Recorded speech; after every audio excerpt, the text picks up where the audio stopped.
diagnosed, so I'm gonna perform a inline aerosol.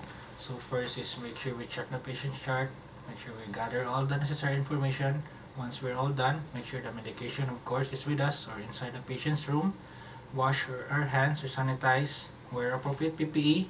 Once inside, introduce ourselves to the patient despite them to be unconscious or maybe there are relatives present.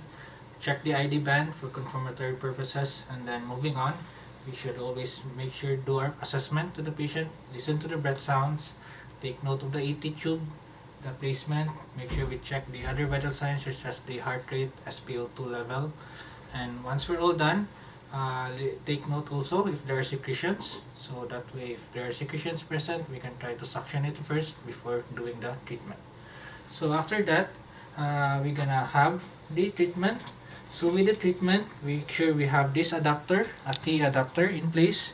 So this one, make sure it's being put up on the inspiratory side, assuming this is on the inspiratory side because this is only a single circuit.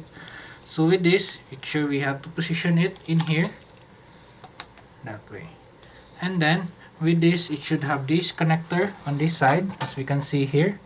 And then once we are all set to give treatment with the medication in here, make sure that we position the adapter in an upright so that we can give adequate mist production towards to the patient.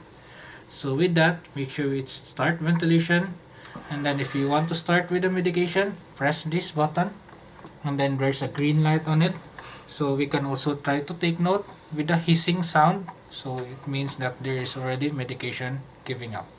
So assuming that we're all done giving this medication, make sure we always turn this one off, and then if depending on the policy of the hospitals, some of them would like the T adapter just in place, or some they would like to remove it. So make sure that we activate standby like that. And then another also important thing to note with the inline aerosol is, for example, if we've got patients who are being put on in HME. So for example, if this blue is the HME and then they would like to put on a treatment, remove the HME and then replace it up with the T adapter for the nebulization treatment. So the reason why we remove the HME is because if we have the HME in place and then giving treatment, the medication will stick on the filter, so it would not benefit the patient.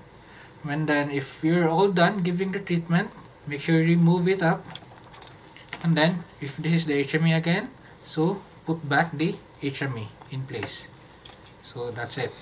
And then take note also for the alarms, if there are any alarms present such as increase in peak pressure, and then take note for anything, make sure it's already secured, connected, and then listen to the breath sounds after.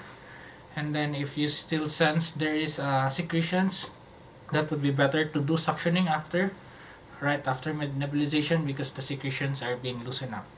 Take note also sa patient side effects, especially check the patient's vital signs such as the heart rate, the SpO2 if it improves after treatment and after suctioning. Take note also the ET in place. Also, once you're all done with everything, remove the PPE that you wear. Once you're about to go outside, sanitize, wash your hands, and then chart everything and explain with the healthcare staff.